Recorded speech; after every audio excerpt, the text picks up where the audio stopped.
So आपण आता आसावा दुर्गपासून फक्त एक क्लाइंब दूर आहोत.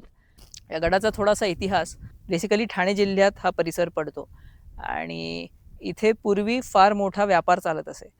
तर त्या व्यापाराची देखरेख करण्यासाठी म्हणून काही किल्ले बांधले गेले. त्यापैकी आसावा दुर्ग हा एक आहे. हिस्टॉरिकली बघायला गेलं तर इन द इयर 1738 श्रीमंत बाजीराव पेशवे ह्यांचे धाकटे बंधू म्हणजे चिमाजी अप्पा ह्यांना शंकरराजी फडके यांनी एक पत्र लिहिलेलं आणि त्या पत्रात असा उल्लेख आहे की आसावा दुर्गावरती काही पाण्याच्या टाक्यांना चुना लावून व्यवस्थित करायचं आहे, त्यासाठी तुम्ही 4 गवंडी पाठवावेत. सो याचाच अर्थ असा होतो की पेशवाईमध्ये तरी हा दुर्ग मराठ्यांकडे होता.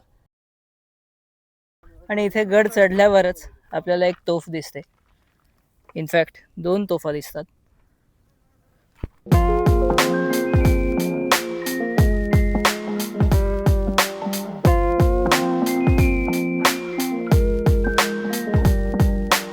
आणि इथे आपल्याला एक पाण्याची टाकी दिसते, जिच्यात ह्या भर हिवाळ्यामध्ये पण पाणी आहे आणि खूप बेडूक आहेत. Have a look.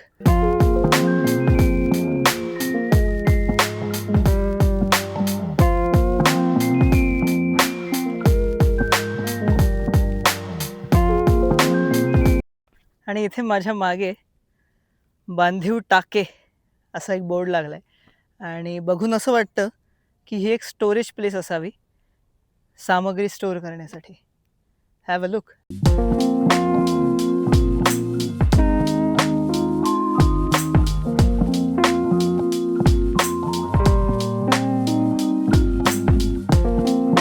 आणि दुर्गच्या मागच्या बाजूला आल्यावर आपल्याला ओरिजिनल महाद्वार दिसतं.